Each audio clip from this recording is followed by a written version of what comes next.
जय हिंद, जय जोहार। उम्मीद करता हूँ आप सभी मस्त होंगे, स्वस्थ होंगे, खुद का और अपने परिवार का ख्याल रख रहे होंगे, साथ ही अपना प्रिपरेशन बहुत ही अच्छे ढंग से कर रहे होंगे। और इसी के कड़ी में आज हम लोग पढ़ने वाले हैं यूनिट 2 का कंप्लीट कवर करने वाले हैं, जो कि सब्जेक्ट है सीएनसी प्रोग्रामिंग एंड मशीनिंग। यह जो टॉपिक है यह आपका जेयूटी 4th semester diploma NEP syllabus पर आधारित टॉपिक हम लोग करने वाले हैं, जो कि यूनिट 2 है, जो आपका आज कंप्लीट कवर हो जाएगा। आपका सब्जेक्ट का नाम है सीएनसी प्रोग्रामिंग एंड मशीनिंग। तो सबसे पहले बात कर लेते हैं जेयूटी डिप्लोमा 4th सेमेस्टर का इस यूनिट से क्या क्या सिलेबस है मैकेनिकल इंजीनियरिंग में। तो सबसे पहले आपको पढ़ना है explain axis convention of CNC machine. जी हाँ, जो सीएनसी मशीन्स होता है उसका एक्सिस कन्वेंशन कैसा होता है उसको एक्सप्लेन करना है। फिर आपको कटिंग टूल मटेरियल के बारे में पढ़ना है, फिर कटिंग टूल ज्योमेट्री के बारे में पढ़ना है, फिर आपको इंसर्ट टाइप टूल्स के बारे में पढ़ना है, टूल होल्डर के बारे में पढ़ना है, फिर आपको इंसर्ट कटिंग एज ज्योमेट्री के बारे में पढ़ना है। इसी के साथ साथ आपको टर्निंग टूल के आईएसओ नोमेनक्लेचर के बारे में भी पढ़ना है, और इसी के साथ होल्डर के बारे में पढ़ना है, बोरिंग टूल होल्डर के बारे में पढ़ना है, इंडेक्सेबल इंसर्ट के बारे में पढ़ना है, टूल होल्डर के बारे में पढ़ना है, और इसी के साथ जो रेडियल ग्रूविंग होता है उसके लिए जो इंसर्ट्स होता है यानी टूल होता है उसका बारे में पढ़ना है। जो सीएनसी में फेस ग्रूविंग होगा उसके लिए कौन सा टूल होगा यूज, वो ऑपरेशन किस तरह से होता है उसके बारे में पढ़ना है। फिर आपको सीएनसी थ्रेडिंग के बारे में पढ़ना है, सीएनसी ड्रिलिंग के बारे में पढ़ना है। तो ये इतना सारा टॉपिक जो है आपको कंप्लीट कवर करना है इस यूनिट में, ताकि ये यूनिट जो है आपका कवर हो जाए। क्योंकि यह वीडियो थोड़ा सा बड़ा होने वाला है, क्योंकि इतना सारा टॉपिक आपको इस यूनिट में कवर हो जाएगा। तो चलिए शुरू करते हैं। सबसे पहले बात कर लेते हैं axis convention of CNC machines की। तो सीएनसी मशीन्स का जो एक्सिस होता है वो किस डायरेक्शन में होता है, कैसा होता है, उसके बारे में पढ़ना है। तो what is axis convention, axis convention आखिर होता क्या है। तो एक्सिस कन्वेंशन सीएनसी मशीन से रिलेटेड एक टर्म है, जो कि मशीन्स किस दिशा में मूव करेगा उसके डायरेक्शन को डिफाइन करता है, वो है एक्सिस। यानी एक्सिस, किस एक्सिस के थ्रू आपका मशीन का टूल, मशीन टूल किस तरह से मूव करेगा और जो ऑपरेशन है उसको परफॉर्म करेगा, उसके बारे में आपको एक्सिस कन्वेंशन की जानकारी होना चाहिए। क्योंकि एक्सिस कन्वेंशन के बेस पर ही मशीन टूल आपका वर्क करता है, मूव करता है, और जिसके थ्रू जो है ऑपरेशन आपका परफॉर्म होता है। तो इस तरह से हम लोग कह सकते हैं कि जो सीएनसी मशीन्स में एक्सिस कन्वेंशन यह होता है कि यह मशीन को मूव करवाता है कि किस डायरेक्शन में वो मूव करेगा, ताकि जो है जो स्पेसिफाइड ऑपरेशन को परफॉर्म किया जा सके। तो यदि हम लोग एक्सिस के बात कर लेते हैं तो डिफरेंट टाइप्स ऑफ मशीन्स में बहुत डिफरेंट टाइप्स ऑफ एक्सिस प्रयोग किए जाते हैं। ये डिपेंड करता है कि किस तरह का मशीन है, कि किस तरह का सीएनसी लेथ मशीन है, कि आपका सीएनसी मिलिंग मशीन है। तो इस तरह से हम लोग देख सकते हैं कि बहुत सारे एक्सिस हो सकते हैं, जैसे 2 एक्सिस, 3 एक्सिस, 4 एक्सिस, 5 एक्सिस। इस तरह से आपका एक्सिस के बेस पर भी आपका मशीन्स को कैटेगराइज किया जा सकता है। तो जैसा कि आप यहाँ पर फिगर में देख पा रहे होंगे कि ये सीएनसी मशीन्स है, और सीएनसी मशीन्स में यह एक्सिस का डायरेक्शन है, ये एक्स एक्सिस से आपका इस दिशा में होगा, जबकि वाई एक्सिस आपको इस दिशा में आपको दिखाया गया है, जो कि ग्रीन एरो से दिखाया गया है, जबकि जेड एक्सिस जो है आपको ये वर्टिकल दिशा में दिखाया गया है। तो इस तरह से आप सीएनसी मशीन मिलिंग में आप एक्सिस को आइडेंटिफाइड इस दिशा में कर सकते हैं। यदि आप सीएनसी लेथ से रिलेटेड है तो आपका एक्सिस किस दिशा में होगा, तो ये जो होगा इस लाइन में, इस दिशा में आपका जेड एक्सिस होगा, जबकि इस दिशा की ओर आपका एक्स एक्सिस होता है। तो इस तरह से आप एक्सिस को समझ पाएंगे सीएनसी मशीन्स में।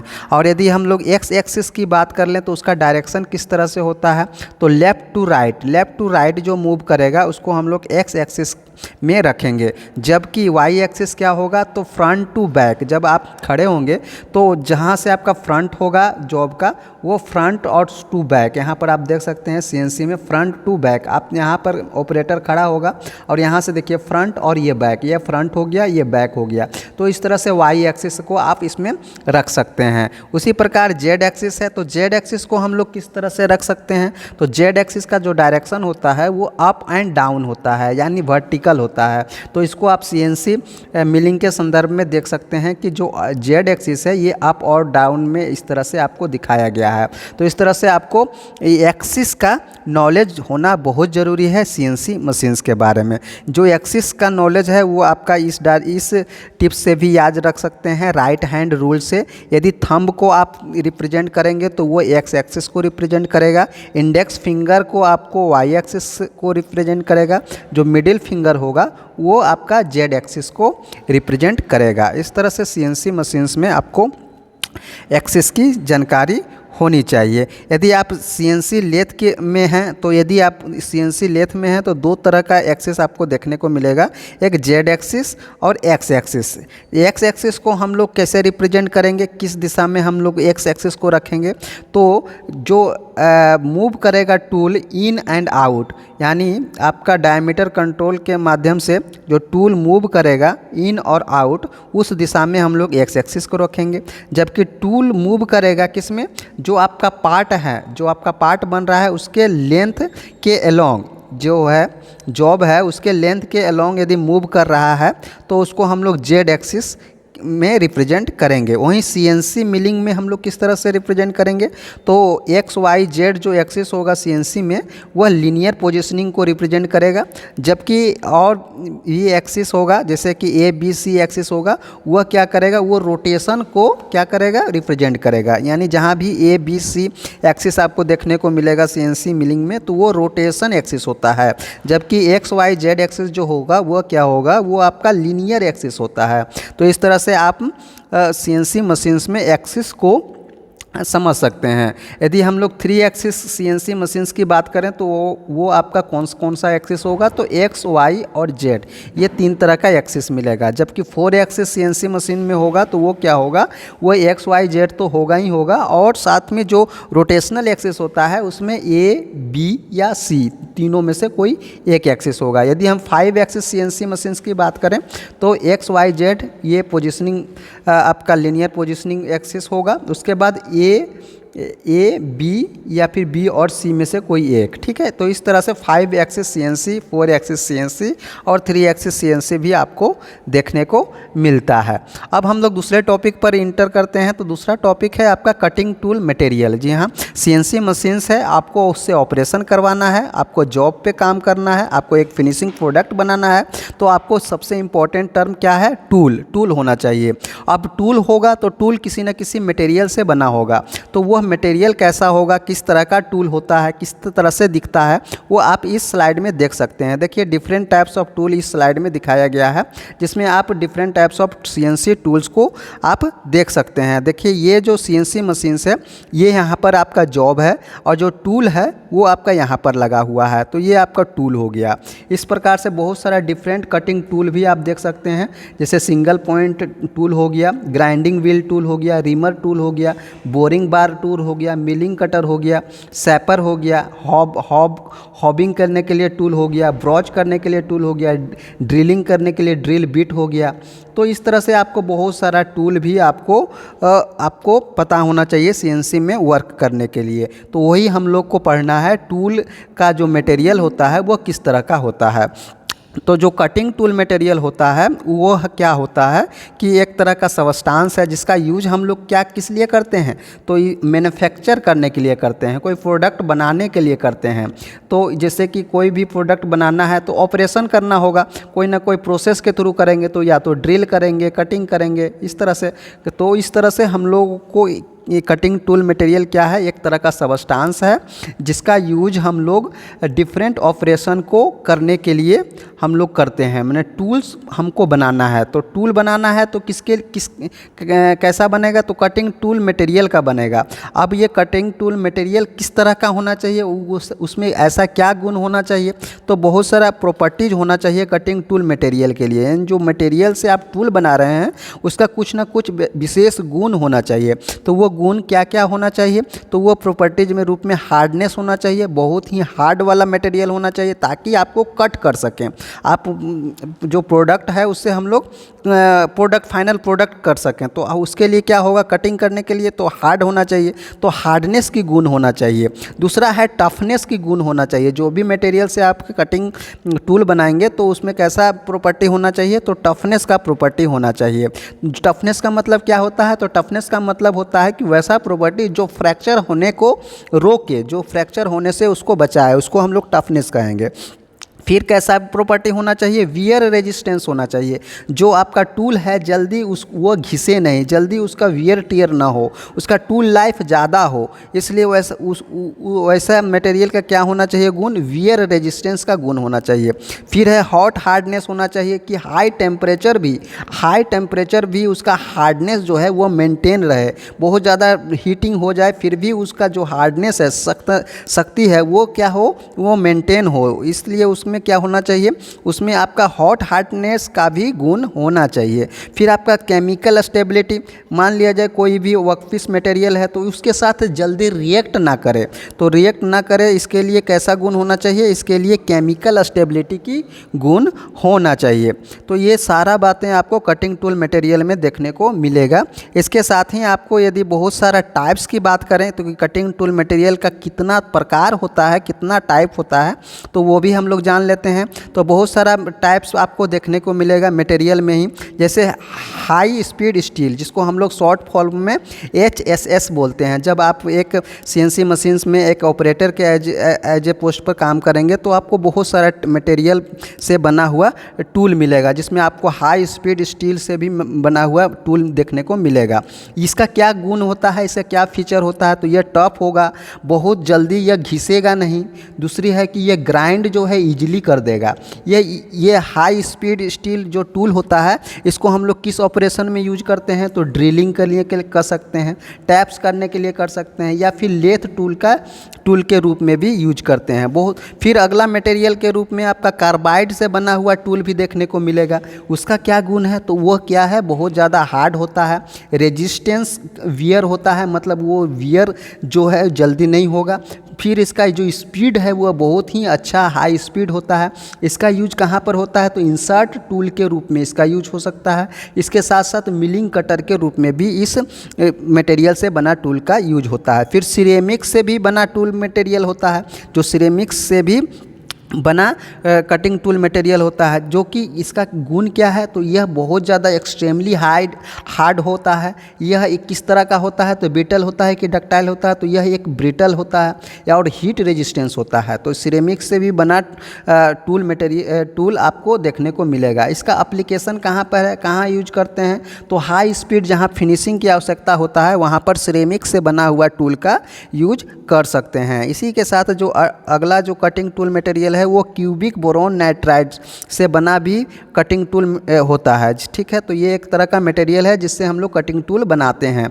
तो इसमें भी आपको फीचर क्या देखने को मिलेगा कि ये भी एक तरह से बहुत ज़्यादा हार्डेस्ट मटेरियल होता है। सबसे ज़्यादा हार्डेस्ट मटेरियल कौन होता है, तो डायमंड होता है। तो डायमंड के बाद जो सेकेंड हार्डेस्ट मटेरियल होता है वो होता है क्यूबिक बोरोन नाइट्राइड, जिसको शॉर्ट फॉर्म में CBN भी बोलते हैं। इसका यूज कहाँ पे होगा, तो ये हार्ड टर्निंग करने में होगा, एलॉय स्टील करने में होगा। तो इस तरह से हम लोग सारा टूल मटेरियल को हम लोग जान सकते हैं। डायमंड से भी बना टूल मटेरियल होता है, गारमेंट से भी बना टूल मटेरियल होता है, फिर कोटेड टूल्स से भी बना आपका टूल देखने को मिलता है। तो ये डिफरेंट नीड के अनुसार, डिफरेंट आपका ऑपरेशन के अनुसार आपका बहुत सारा मटेरियल होता है कटिंग टूल मटेरियल, जिसके थ्रू से हम लोग कटिंग टूल बनाते हैं और अपना नीड और पर्पस के अकॉर्डिंग उसका यूज करते हैं। तो ये आपका कटिंग टूल मटेरियल के बारे में जानकारी हो गया। फिर ये आपका कटिंग टूल मटेरियल जो होता है उसको हम लोग सिलेक्शन करना है तो वो किन किन बातों पर डिपेंड करता है। तो सबसे पहला बात है कि वर्कपीस मटेरियल की, जो आप जिस जॉब पर जिस वर्क पर आप काम कर रहे हैं जिसको कटिंग करना है वो मटेरियल आपका कैसा है, तो वो वर्कपीस मटेरियल पर डिपेंड करता है। दूसरा कि उस पर इस वर्कपीस मटेरियल पर किस तरह का ऑपरेशन करने वाले हैं, आप क्या कर रहे हैं, ड्रिलिंग कर रहे हैं, रफिंग कर रहे हैं, फिनिशिंग कर रहे हैं, उस पर डिपेंड करता है। फिर जब आप इसको कटिंग कर रहे हैं तो कौन सा टेम्परेचर पर कर रहे हैं और किस स्पीड से कर रहे हैं, इस पर भी डिपेंड करता है। फिर आपका किस तरह का सरफेस फिनिशिंग चाहिए, ज़्यादा अच्छा चाहिए, कम चाहिए, तो उसके अकॉर्डिंग हम लोग टूल मटेरियल का सिलेक्शन करते हैं। तो इस तरह से आप इन सारे चीज़ों को समझ पाए होंगे कटिंग टूल मटेरियल के बारे में। अब हम लोग पढ़ते हैं कटिंग टूल ज्योमेट्री के बारे में। बहुत इम्पॉर्टेंट है ये कटिंग टूल ज्योमेट्री। उम्मीद करता हूँ कि ये इस तरह का टॉपिक से आपके एग्ज़ाम्स में क्वेश्चन देखने को मिलेगा। तो ये होता क्या है कटिंग टूल ज्योमेट्री, तो जो टूल होता है उस टूल में बहुत सारे टर्म्स होते हैं, उस टर्म्स के अकॉर्डिंग आपका क्या होता है, ऑपरेशन होता है, परफॉर्म होता है। तो बहुत सारे टर्म में जैसे कि रैक एंगल, उसके बाद आपका हो गया रिलीफ एंगल, फिर आपका कटिंग एज एंगल, ठीक है, इसके बाद सैंक हो गया, फिर एक बहुत सारा हॉरिजॉन्टल और वर्टिकल एक्सिस हो गया। तो ये सारा जो टर्म है वो टूल में देखने को मिलेगा। तो इसी सारा जो टर्म है उसको एक्सप्लेन, उसको बारे में जानना क्या कहलाता है, कटिंग टूल ज्योमेट्री कहलाता है। तो इस तरह से आप एक कटिंग टूल को हम लोग यहाँ पर दिखाए हुए हैं, आपका डायग्राम में दिख रहा होगा। तो इसमें जो मेन जो पार्ट होता है यहाँ से लेके यहाँ तक, ये पूरा ये क्या कहलाता है, सैंक कहलाता है। ठीक है, अब आप दूसरा यहाँ पर है, इसी टूल में दो एक्सिस आपको देखने को मिलेंगे, एक हॉरिजॉन्टल एक्सिस और दूसरा है वर्टिकल एक्सिस। तो दो तरह का एक्सिस आपको इसमें मिल गया। अब ये सैंक हो गया, ये ऊपर वाला पार्ट, और इस वाले पार्ट पर जहाँ पर क्या होगा कि जो आपका मटेरियल है वो कांटेक्ट में आएगा और कांटेक्ट में आने के साथ कटिंग होना स्टार्ट होगा। तो इस वाले जो फेस को क्या कहेंगे, इसको बोलते हैं फ्लैंक बोलते हैं। तो ये याद रखेंगे फ्लैंक। और फिर जो सैंक के जस्ट नीचे यानी ऊपर का ही पोर्शन, ये वाला जो पोर्शन है वो क्या कहलाता है, वो फेस कहलाता है। तो ये सारा चीज़ें आपको समझ में आना ज़रूरी है, क्योंकि इस सारा टर्म का आप ऑपरेशन किस तरह का होता है वो आपका डिपेंड करता है कि किस तरह का रैक एंगल है, किस तरह का रिलीफ एंगल है। वो आपके जो ऑपरेशन करने वाले हैं उस पर इन सारे बातों का प्रभाव पड़ता है।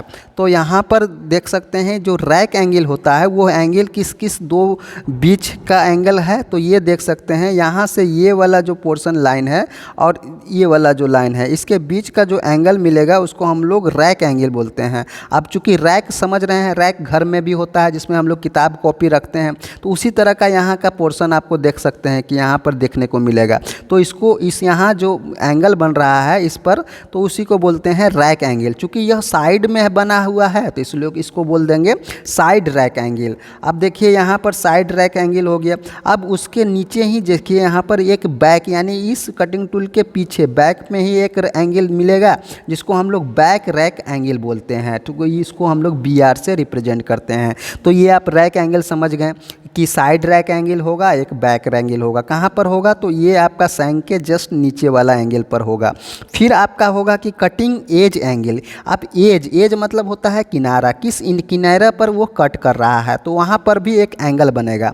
तो ये हॉरिजॉन्टल एंगल, और जहाँ पर जिस पॉइंट पर वह आपका कट कर रहा है तो वहाँ से एक लाइन और हॉरिजॉन्टल एक्सिस से एक लाइन, तो ये दो लाइन के बीच का जो एंगल होगा उसको हम लोग बोलेंगे कि कटिंग एज एंगल। तो यहाँ पर आपको कटिंग एज एंगल दिख रहा होगा। ठीक है, अब यहाँ पर एक और यहाँ पर लाइन पर आपको यहाँ पर देखेंगे कि जो वर्टिकल एक्सिस है और यहाँ पर जो यहाँ से जो क्लियरेंस हम लोग छोड़े हुए हैं, तो इसके बीच का जो एंगल हो गया इसको हम लोग बोलते हैं क्लियरेंस एंगल या फिर एंड रिलीफ एंगल। ठीक है, ये सारा एंगल आपको देखने को मिलेगा।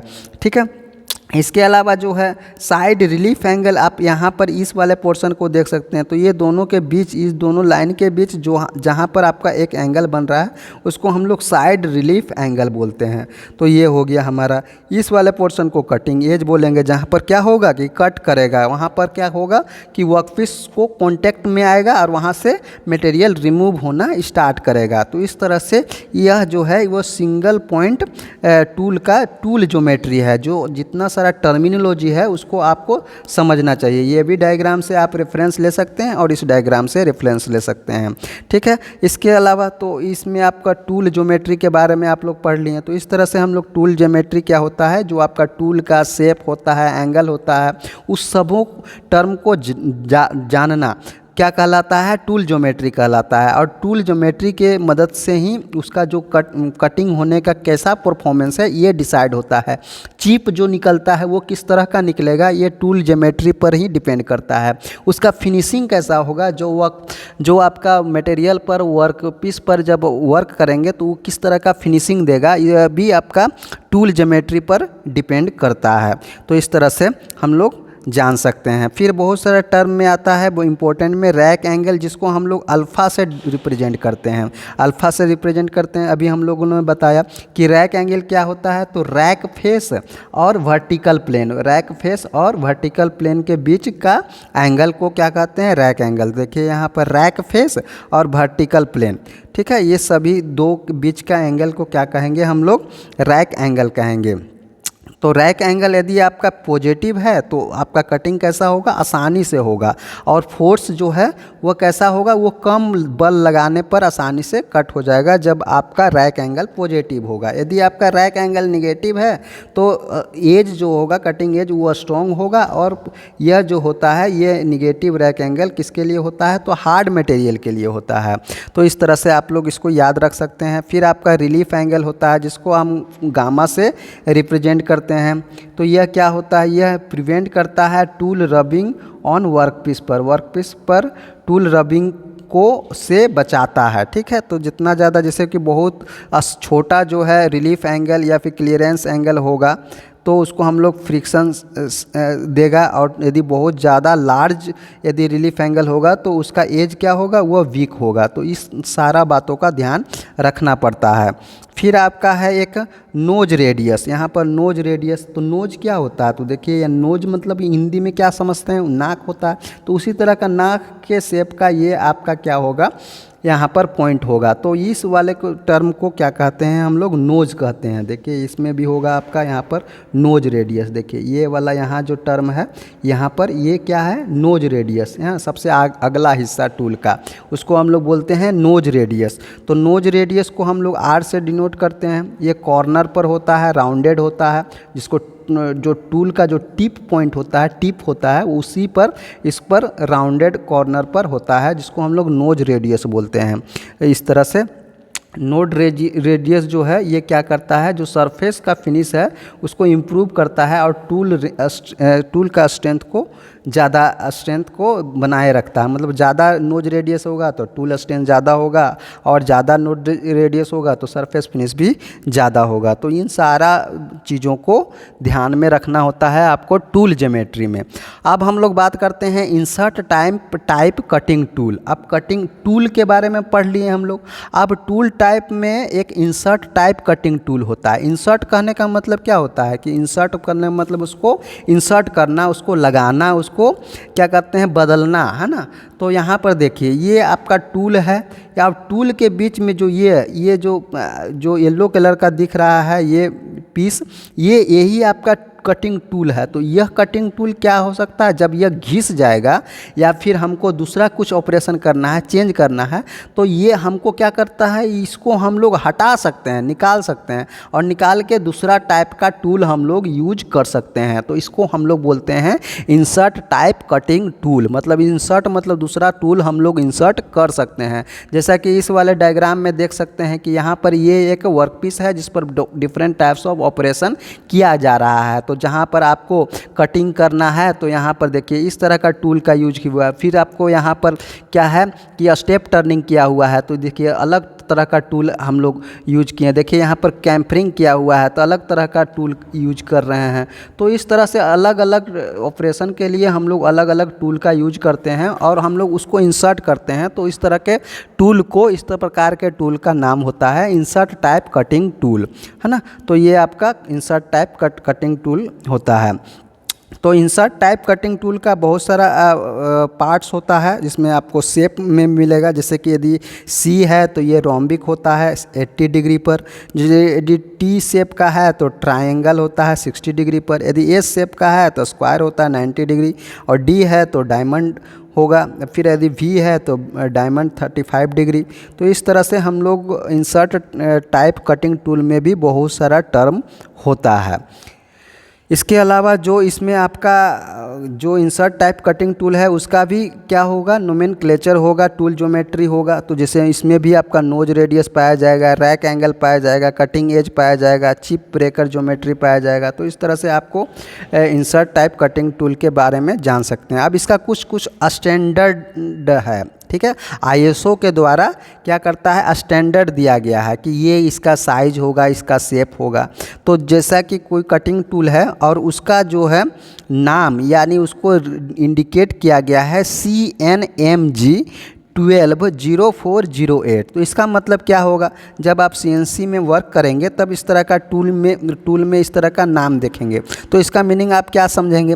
तो जब जो फर्स्ट लेटर है C जो है वह C क्या कहलाएगा, वो शेप को बतलाएगा कि किस तरह का शेप है। जैसे कि एग्जांपल यदि रोम्बिक शेप है तो वो आपका C हो गया, यहाँ पर C है तो रोम्बिक शेप हो गया, ठीक है। दो सेकेंड लेटर है वह आपका N है, तो N जो है वह क्या रिप्रेजेंट करेगा, वो रिलीफ एंगल को रिप्रेजेंट करेगा। तो यहाँ N क्या हो गया, N हो गया 0 डिग्री, ठीक है। थर्ड लेटर है M, M क्या बता रहा है, तो M बता रहा है टॉलरेंस क्लास को बता रहा है। तो यहाँ पर M लिखा हुआ है तो M का मतलब हो गया मीडियम, ठीक है, M का मतलब हो गया मीडियम। यदि फोर्थ लेटर है, फोर्थ लेटर यहाँ पर G है, तो G है तो G से क्या होगा, G से रिप्रेजेंट कर रहा है चिप ब्रेकर या फिर क्लैंपिंग का। तो ये आपका G आ गया, तो G है double sided insert with hole. जब G का मतलब हो गया double sided insert with hole type का जो है टूल है।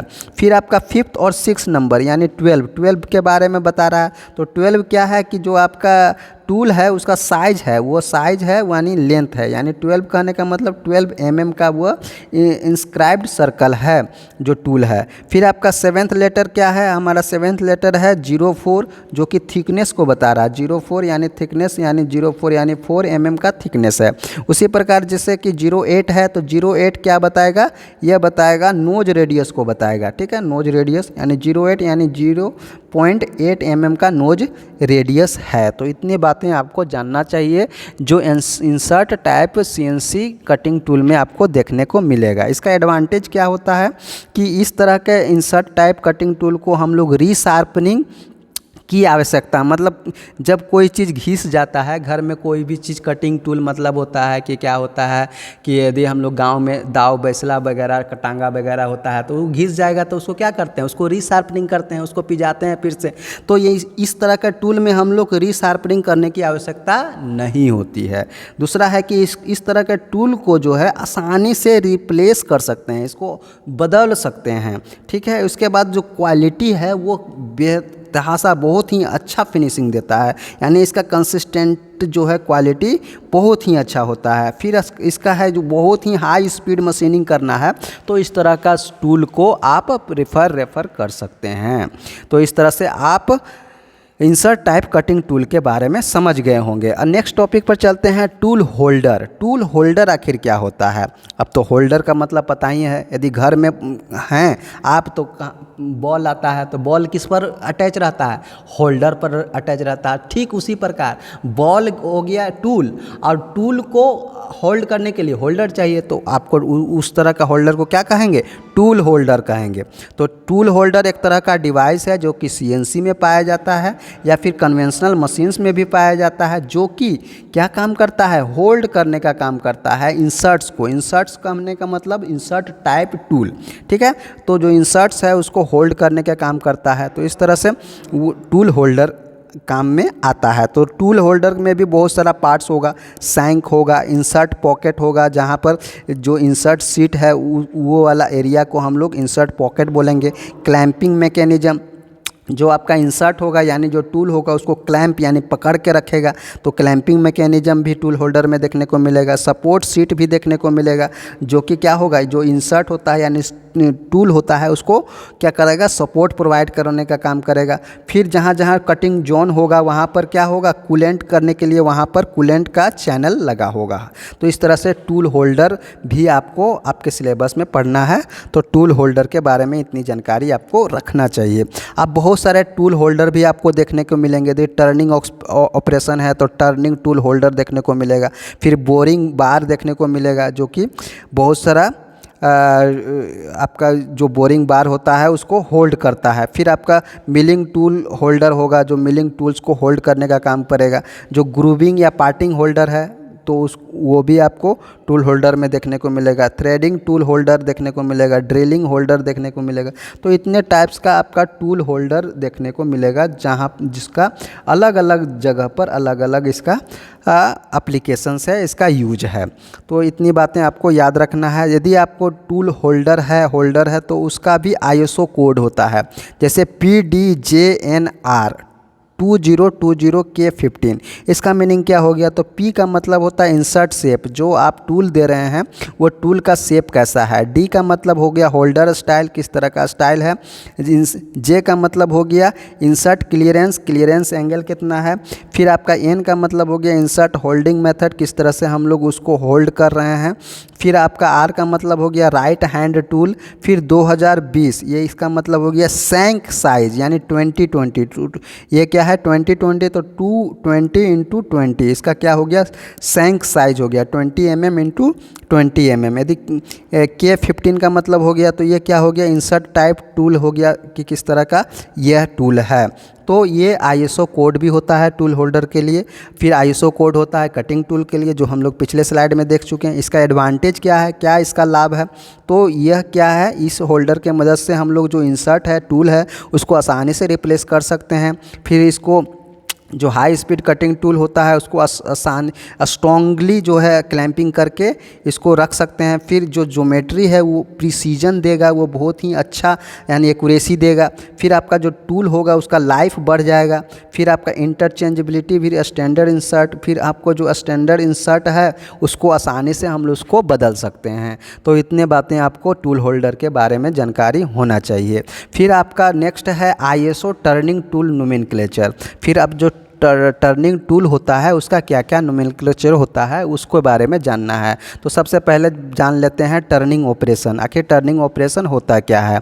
तो टर्निंग ऑपरेशन के बारे में पहले भी पढ़ चुके होंगे। तो ये आप ऑपरेशन CNC लेथ में कर सकते हैं, या फिर जो कन्वेंशनल लेथ है जो आपके कॉलेज में या फिर वर्कशॉप में जो भी लेथ मशीन होगा उस पर भी आप टर्निंग ऑपरेशन कर सकते हैं। तो टर्निंग क्या होता है, तो टर्निंग एक मशीनिंग ऑपरेशन है जिसमें हम लोग सिंगल पॉइंट कटिंग टूल का यूज करके मटेरियल जो आपका वर्कपीस होता है उससे हम लोग मटेरियल को रिमूव करते हैं, यानी उसका जो डायामीटर होता है उस डायामीटर को हम लोग रिड्यूस कर देते हैं। इस तरह से सरफेस से उसका जो है मटेरियल को रिमूव करना ही हम लोग का क्या कहलाता है, टर्निंग ऑपरेशन कहलाता है। तो किस तरह का जॉब होता है उसमें, तो वह आपका सिलिंड्रिकल वर्कपीस होता है, वो है ना, कैसा होता है सिलिंड्रिकल वर्कपीस होता है जो कि आपको लेथ में देख सकते हैं, लेथ में आप ऑपरेशन किए होंगे। तो उस जो सिलिंड्रिकल वर्कपीस है उसके डायमीटर को रिड्यूस करते हैं सिंगल पॉइंट कटिंग टूल के माध्यम से। तो इस तरह के मशीनिंग ऑपरेशन को क्या कहते हैं हम लोग, टर्निंग ऑपरेशन कहते हैं। यह किस तरह से वर्क करता है, तो यह जो है वर्कपीस जो होता है वो क्या करते हैं, उसको हम लोग रोटेट करवाते हैं, उसको घुमाते हैं हाई स्पीड पर, और उसके बाद उसके सामने लीनियर डायरेक्शन में क्या करते हैं, कटिंग टूल को उसके नज़दीक ले जाते हैं और कांटेक्ट करवाते हैं। और इस तरह से क्या होता है, जो वर्कपीस है उससे मटेरियल रिमूव होना स्टार्ट हो जाता है। तो इस तरह से टर्निंग ऑपरेशन वर्क करता है। तो ये आप बात समझ गए होंगे कि टर्निंग ऑपरेशन क्या होता है। तो different types of turning operation इस वाले आपका स्लाइड में यानी इस फिगर में आप देख सकते हैं फेसिंग क्या होता है। तो देखिए कि इस तरह से डायरेक्शन में किस तरह से आपका टूल होगा और वर्कपीस होगा, क्या क्या कॉन्टैक्ट होगा, उसको हम लोग फेसिंग कहेंगे। यहाँ पर टेपर टर्निंग इस तरह का कॉन्टैक्ट होगा और इस तरह का ऑपरेशन मिलेगा तो टेपर टर्निंग कहेंगे। काउंटर टर्निंग किसे कहेंगे, तो आपका काउंटर शेप में यदि हमको प्रोडक्ट बनाना है तो इसको हम लोग काउंटर टर्निंग कहेंगे। फिर फॉर्मिंग क्या होता है, तो फॉर्मिंग होता है कि फॉर्म करना, मतलब उसको दबा के उसका शेप और साइज को चेंज करना। तो इस तरह से हम लोग ये फॉर्मिंग ऑपरेशन भी देख सकते हैं। कैम्फरिंग क्या होता है, तो इस तरह से आपका ये आपको इस शेप में जब वर्कपीस को रखते हैं तो ये आपका बनता है, तो ये आपका कैम्फरिंग हो जाएगा।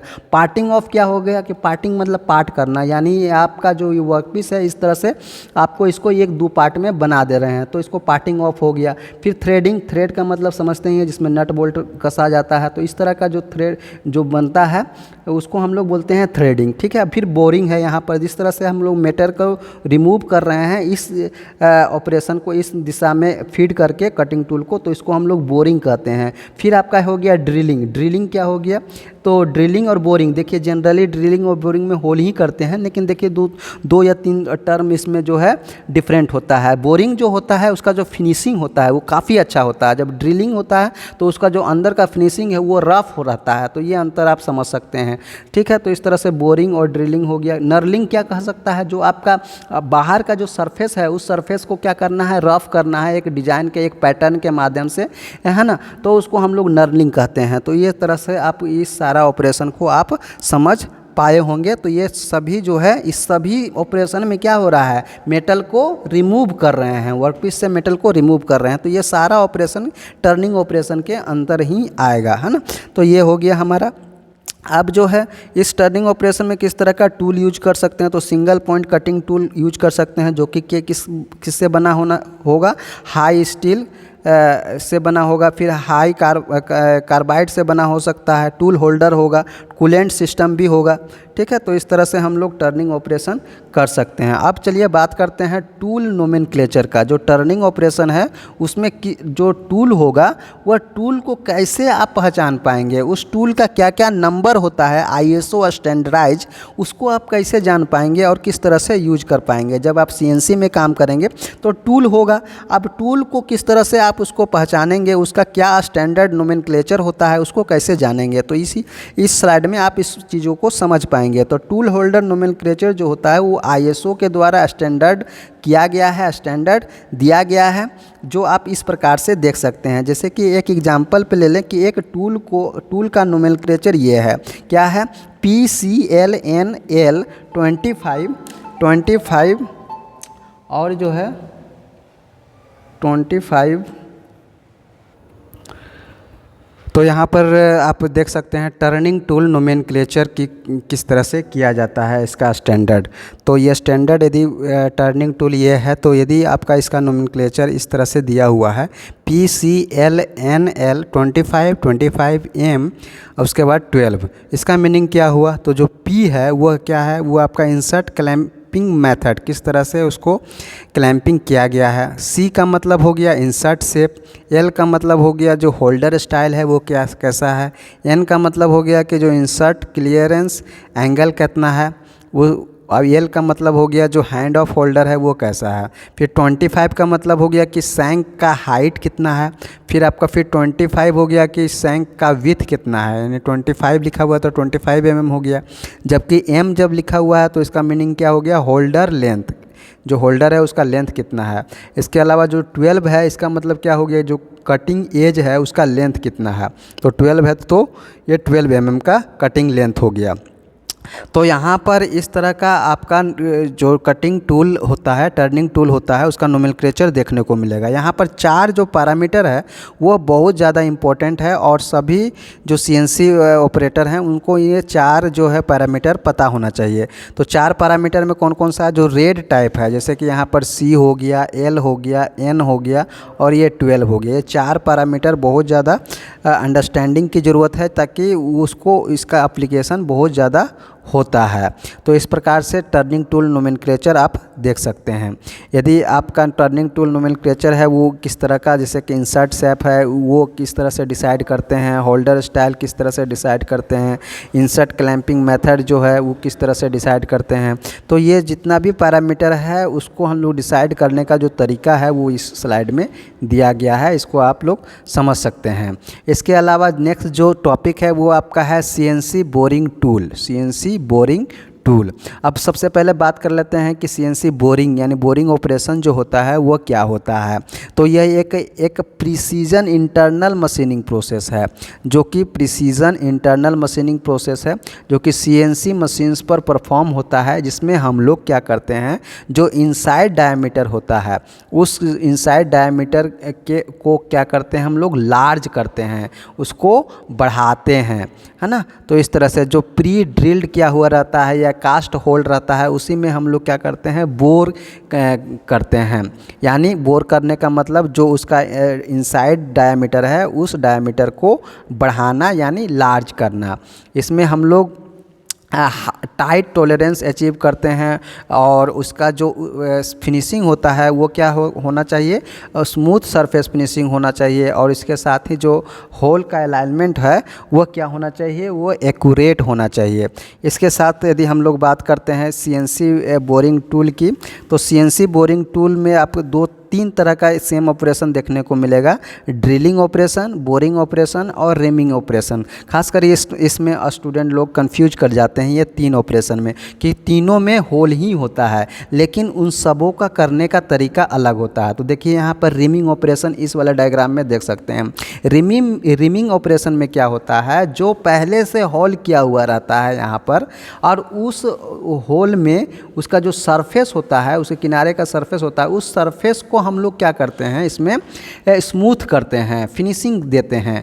तो इस ऑपरेशन को कहेंगे रिमिंग ऑपरेशन। और बोरिंग ऑपरेशन क्या होगा, तो जैसे कि यहाँ पर ये एक टूल हो गया, अब टूल के साथ ही जो है इस वाले पूरे जो ये आपका यहाँ पर डायमीटर देख रहे हैं, इनसाइड डायमीटर, इस इनसाइड डायमीटर को क्या करना है, बड़ा करना है, यानी ज़्यादा बड़ा करना है। तो उसके लिए टूल हम लोग इंसर्ट किए और इसके बाद इसको हम लोग इस तरह से फीड करवाएं तो यहाँ पर बोर हो गया। मतलब ये जो इनसाइड डायमीटर है ये पहले 40 mm था, अब हम लोग 60 mm हम लोग बना लिए हैं। तो इस वाले ऑपरेशन को क्या कहेंगे, बोरिंग कहेंगे। जबकि ड्रिलिंग क्या होता है, तो ड्रिलिंग को ड्रिल बीट के माध्यम से हम लोग क्या करते हैं, सिंपली होल करते हैं। तो ये आपका 3 ऑपरेशन जो है काफ़ी ज़्यादा इम्पोर्टेंट है और थोड़ा सा माइनर इसमें डिफरेंस होता है जिसको आप लोगों को जानना ज़रूरी है। तो तीनों का कंपैरिजन यहाँ पर दिया गया है कि ड्रिलिंग, बोरिंग और रिमिंग डिफरेंट फीचर के बेस पर क्या क्या कंपैरिजन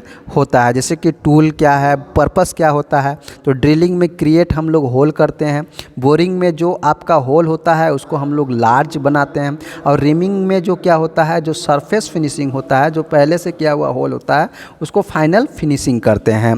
टूल किस तरह से होता है, तो ड्रिलिंग ऑपरेशन में ड्रिल बिट का यूज होता है, जबकि बोरिंग ऑपरेशन में बोरिंग बार का यूज करते हैं, जबकि रिमिंग ऑपरेशन में रीमर का यूज करते हैं।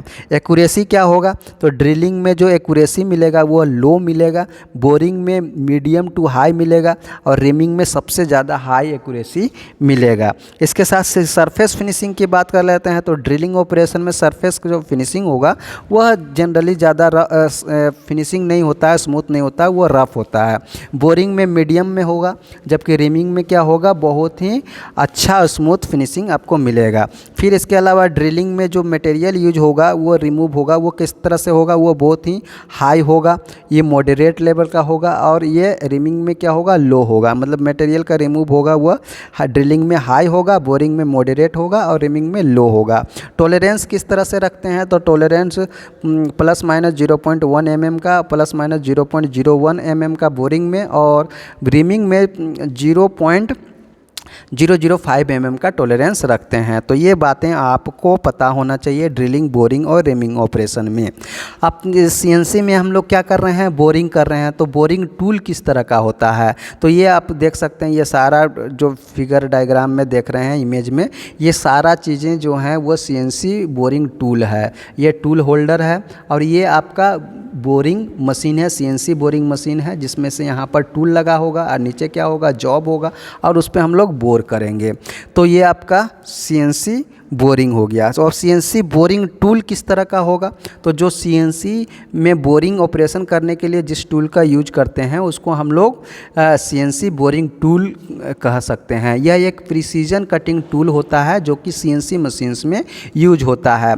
तो इसका यूज किस लिए होता है, तो जो यूज होता है उसका जो प्री एग्जिस्टिंग होल होता है, पहले से उपलब्ध जो होल होता है, उस होल को क्या करना है, इनलार्ज करना है, यानी बड़ा करना है, उसको हम लोग कह सकते हैं इस टूल के माध्यम से कर सकते हैं। यह क्या कंसिस्ट करता है, तो यह एक बोरिंग बार कंसिस्ट करता है या बोरिंग हेड जिसको बोलते हैं। यह एक single point cutting tool insert होता है, इसमें single point cutting tool insert किया जाता है।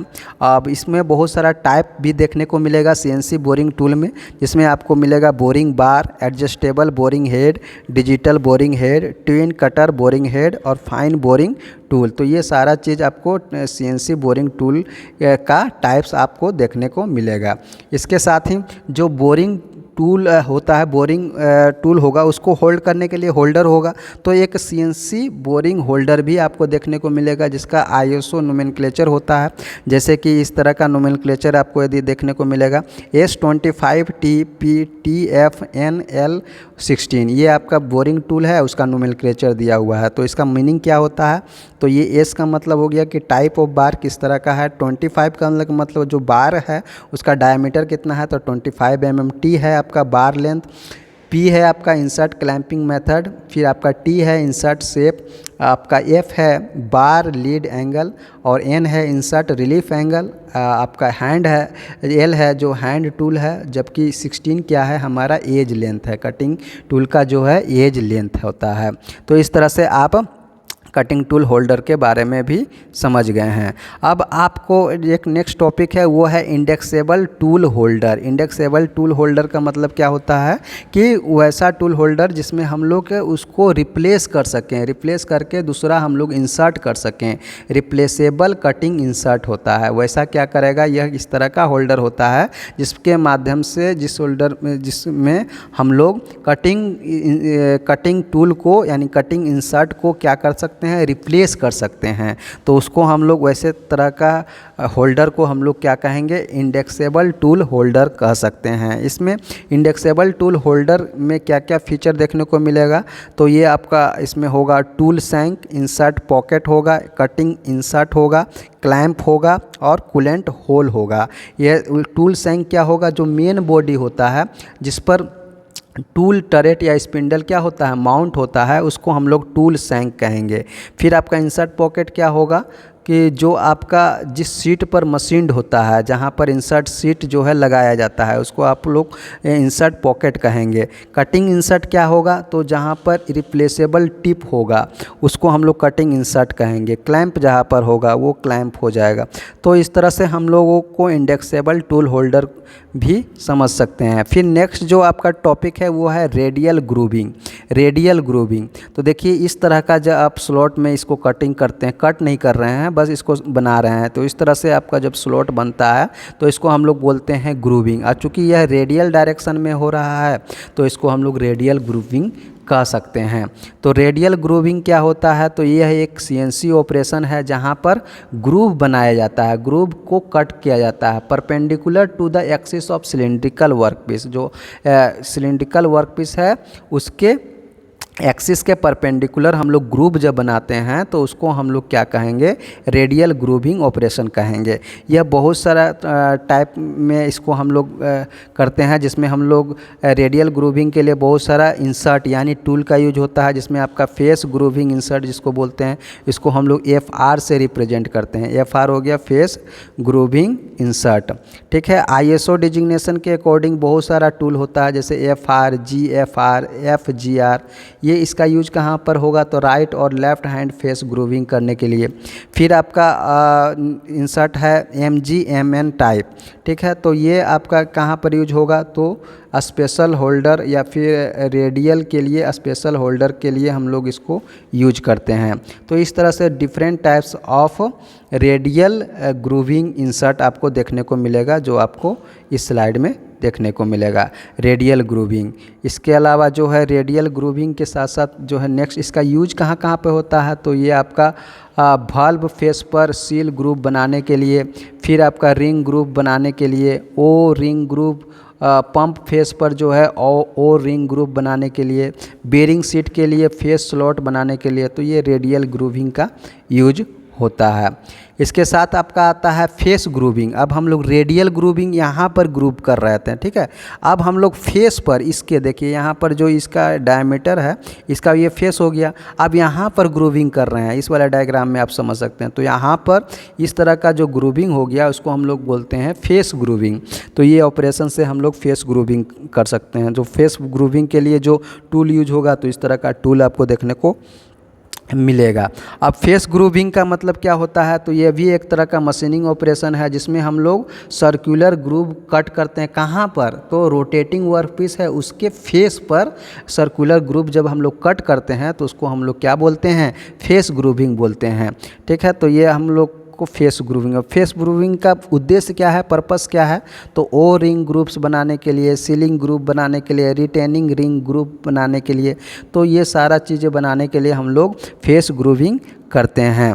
इसके अलावा जो है फेस ग्रूविंग का की करेक्टरिस्टिक्स क्या है, इसका टूल पाथ किस तरह का होता है, मटेरियल किस तरह का होता है, टूल ओरिएंटेशन किस तरह का होता है, कटिंग डायरेक्शन किस तरह का होगा, आप इस स्लाइड में समझ सकते हैं।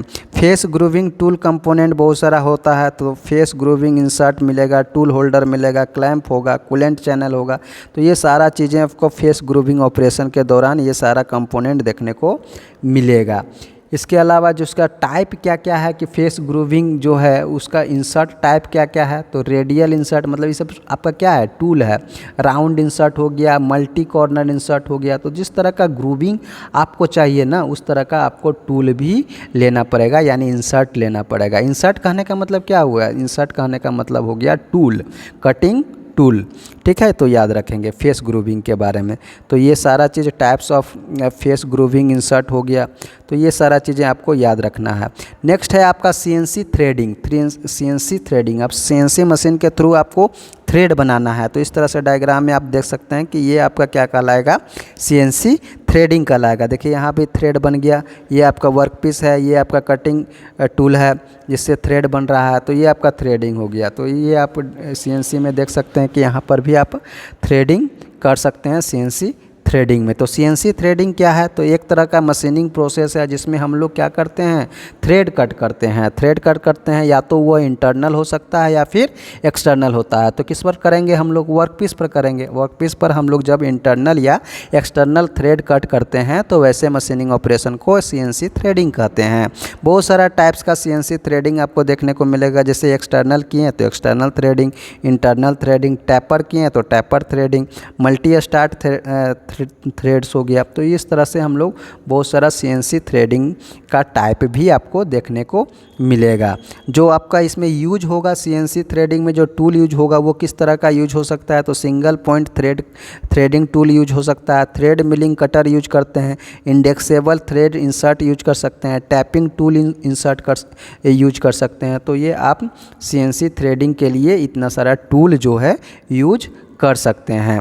सीएनसी थ्रेडिंग करने का तरीका क्या है, तो सबसे पहले जो इंसर्ट या फिर होल्डर है उसको चूज करना है, सिलेक्ट करना है।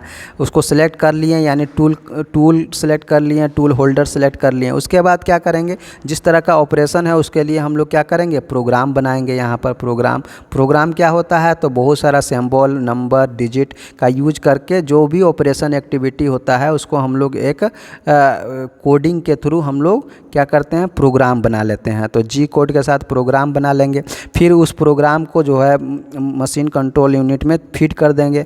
फिर वो जो है फिर हम लोग कितना डेप्थ, पिच, डायमेंशन ये सारा चीज़ हम लोग सेट कर लेंगे। सेट करने के बाद फिर सीएनसी मशीन्स को स्टार्ट कर देंगे। तो ये आपका सीएनसी थ्रेडिंग होने लगेगा। तो बहुत सारा जी कोड, यानी जो कोड क्या होता है, तो जब हम लोग ऑपरेशन करते हैं ना तो बहुत सारा कोड का यूज होता है। तो यहाँ पर जी कोड जो होता है वो बेसिकली जो मशीन टूल का मूवमेंट को स्पेसिफाइड करता है कि किस तरह का मूवमेंट देना है। तो बहुत सारा कोड यूज होता है जो कि जी फॉर्म में होता है। तो G32 होता है सिंपल थ्रेडिंग करने के लिए, G92 होता है सिंगल पास थ्रेडिंग करने के लिए, G76 जो होता है मल्टी पास थ्रेडिंग साइकिल करने के लिए यूज होता है। तो काफ़ी ज़्यादा ये सब आप पॉइंट जो है याद कर लेंगे और एग्ज़ाम में आंसर राइटिंग के लिए काफ़ी ज़्यादा इम्पोर्टेंट है। ये सभी CNC से रिलेटेड है। तो मान लिया जाए ये आपका एक कोडिंग है, ये कोडिंग के थ्रू आपका क्या हो जाएगा, थ्रेडिंग का काम स्टार्ट हो जाएगा। मतलब आप जब ये आप प्रोग्राम बना लेंगे तो इस प्रोग्राम को जब आप रन करेंगे तो इस तरह से आपका CNC जो है मशीन में थ्रेडिंग का ऑपरेशन होना लगेगा। तो इस तरह से CNC थ्रेडिंग काम करता है। फिर आपका है CNC ड्रिलिंग। तो बहुत सारा ऑपरेशन होता है जो कि इस तरह से ऑपरेशन जब ड्रिल करते हैं तो ड्रिलिंग होने लगता है। तो CNC मशीन के थ्रू हम लोग ड्रिलिंग ऑपरेशन भी कर सकते हैं, जैसा कि डायग्राम में या इमेज में आप देख सकते हैं। तो CNC ड्रिलिंग करने के लिए आपको क्या चाहिए, एक ड्रिल बिट यानी टूल की मदद लेना पड़ता है जिसको हम लोग ड्रिल बिट करते हैं। तो इस तरह से CNC ड्रिल बिट आपको देखने को मिलेगा इस तरह से इमेज में कि किस तरह का CNC ड्रिल बिट होता है। तो CNC ड्रिलिंग क्या होता है कि एक तरह का ऑपरेशन है, मशीनिंग ऑपरेशन है, जो कि cylindrical hole, precise cylindrical hole workpiece में हम लोग करते हैं। वर्कपीस में एक प्रिसाइज सिलिंड्रिकल होल करना है तो हम लोग ऑपरेशन जो करते हैं उसको हम लोग बोलते हैं CNC ड्रिलिंग। ठीक है, तो CNC ड्रिलिंग हम लोग समझ चुके हैं। अब ये CNC ड्रिलिंग भी होगा आपका, बहुत सारा इसका टाइप्स है ऑपरेशन से, जैसे ड्रिलिंग है, सेंटर ड्रिलिंग है, पेक ड्रिलिंग है, डीप होल ड्रिलिंग है, काउंटर बोरिंग है, काउंटर सिंकिंग है, टैपिंग है, रिमिंग है। तो ये सारा टाइप्स जो है ड्रिलिंग ऑपरेशन के है जिसमें CNC ड्रिलिंग में कर सकते हैं। टूल क्या क्या यूज होता है, तो ट्विस्ट ड्रिल बिट आपको यूज होगा, कार्बाइड ड्रिल यूज होगा, स्टेप ड्रिल यूज होगा, गन ड्रिल यूज होगा, सेंटर ड्रिल यूज होगा, स्पेड ड्रिल होगा। तो ये सारा टूल जो है CNC ड्रिलिंग मशीन में यूज होता है। इसके साथ इसका किस तरह का इसका ऑपरेशन होता है, मतलब इसका जो प्रोग्रामिंग होता है वो किस तरह से, CNC ड्रिलिंग है तो उस तरह का प्रोग्रामिंग जो है इस तरह का आपको लिखना होता है। G90, G98, G81, X50, Y30, Z10, R2 और F150, ये सभी का अपना अपना मीनिंग होता है। जैसे G90 कहने का मतलब है एब्सोल्यूट पोजीशनिंग, जब आपका जो कटिंग टूल है वो एब्सोल्यूट पोजीशनिंग में आ गया है।